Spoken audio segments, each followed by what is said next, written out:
Let's go offense now. Kyle Shanahan against the Seahawks defense. Mike McDonald might be the best defensive coach in the league. He's certainly cutting edge. He's the last 2 times he's faced Kyle Shanahan and the Niners have scored 17 points in each game. What are we going to tell Kyle today?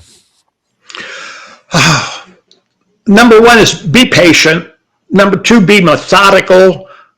Be willing to bring the ball out underneath, to check it down, even to Juice, your tight end, to Tongas, to Kittle, to McCaffrey. Throw the under routes, get to completions. Keep the offense on the field. Can I just acknowledge that last week we did this, and your whole suggestion to Kyle was get the freaking ball to Jake Tongas, and he did. Can we just point that out? It happened. That really happened.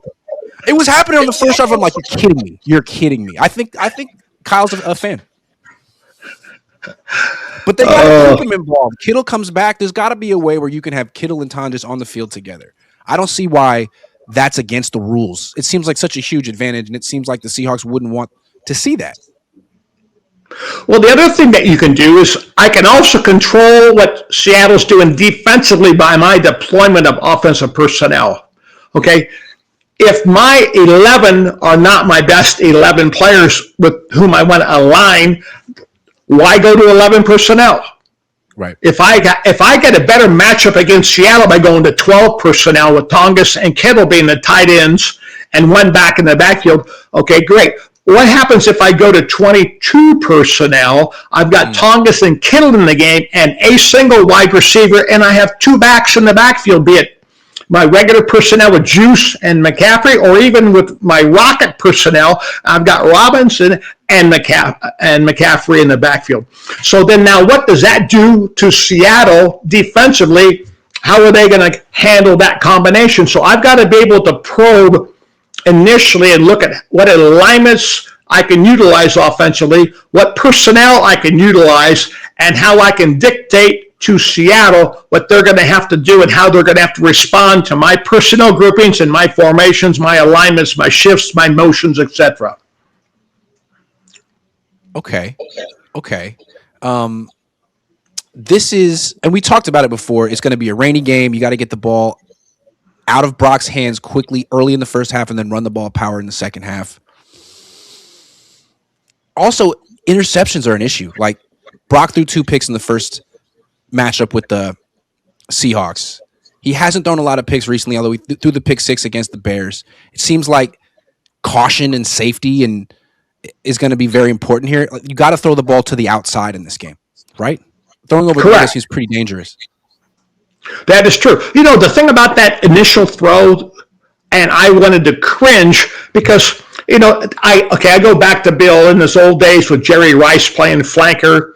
And basically that play to me reminded me of what Bill would call 82Z, which is Jerry Rice on a 10 to 12-yard hook and a wide flare by the back to that side. The tight end on a revert route over the middle of the field would be the number 3 read in the triangle progression. And I go back, I watch the thing.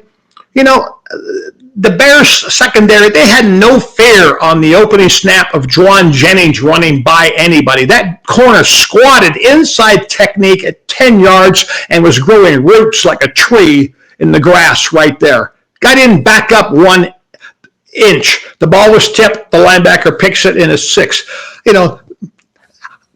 Okay, here's the thing.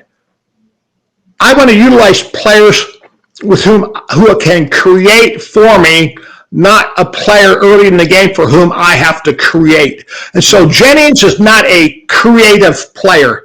He cannot create on his own. I have to create for him by creating a pattern with a couple of other receivers doing something else which might allow Jennings to get open. When I run him on a 12-yard hook, that's not Jennings. That is not a play create. He doesn't make a DB backpedal a lick. No, Pearsall does. Huh? Pearsall does. That's what he's supposed to. He's supposed to, yeah. So the thing about it is to run a 10 to 12-yard hook to Jennings on the opening play of the game. Oh my goodness, he doesn't threaten anybody. So therefore I've got to against their best cornerback, Jalen Johnson.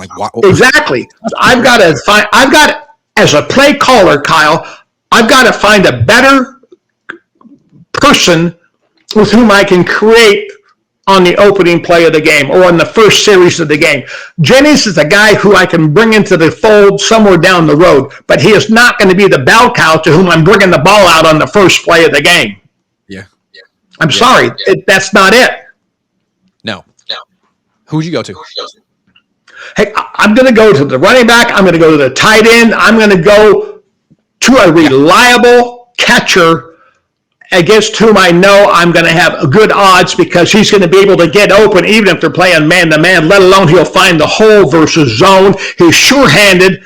I want to be able to get the flow of the game going. I want to have a positive impact with the first play. I want to throw and a catch, even off of a play action with a check down off of it. Let the linebackers bail and chase the square in route, but I'm not throwing it. I'm going to throw the check down and catch and run and force the defense to respond. Okay, well, let's check out Pass Reps. Welcome to the Playbook Breakdown segment powered by Pass Reps, where we make you smarter about football every week. You can get Pass Reps yourself and actually practice calling plays before Sunday for only $1.99 a month. Just go to passreps.com or click the link below. I got it on the screen for you. Okay, Tom, what is this play? What are we looking at? Okay, now, we talked about this before where I have to be able to create something for Jawan Jennings, okay? I can't allow him to think that he can create on his own. So therefore, I'm going to put up this play. We call it Piston.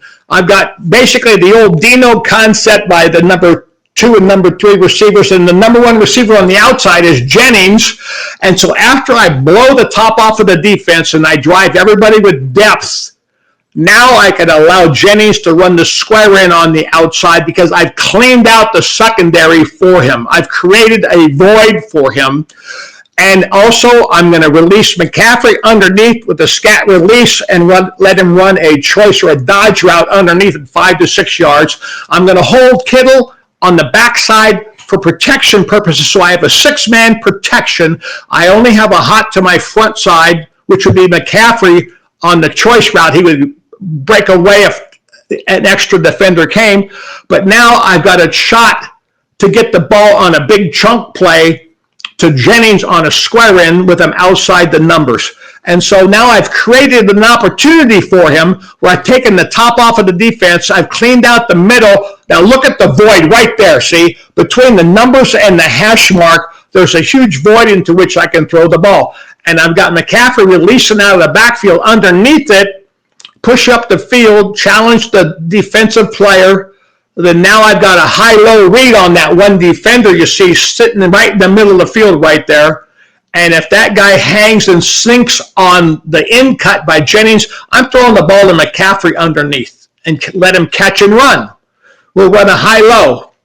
So I have a vertical clean out, and then I have a high-low read off of the zone defender or the rat defender underneath with McCaffrey and the square in behind it so that I have a good choice. And hey, if I don't have a clear line of vision to make that throw on the square in route to Jennings, I'll tell Purdy, lay the ball off underneath to McCaffrey and force that defender to have to come up and make the play in space. So you're reading that one high to low? Correct. I'm going to clean it out vertically, bring in Jennings behind it, and then put McCaffrey underneath it to run a pressure concept on, if it's a zone concept, on the defender underneath. If it's man-to-man and if Jennings can't win and I don't see daylight with him, I'm bringing the ball out to McCaffrey underneath. This seems real similar to the play they ran that was their final touchdown with 2 minutes left. The Jennings square in from left to right. They ran the square in, but they ran it with a different look.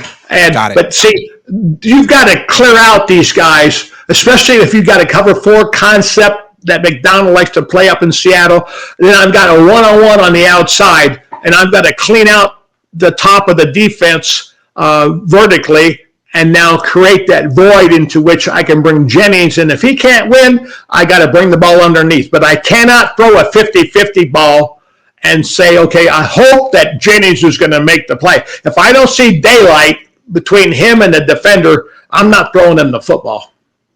You just saw the breakdown. Go test your own football IQ. Pass reps, updates weekly, as you can see. It's only $1.99 a month, and the link is below. Don't just watch the game. Call it with passreps.com.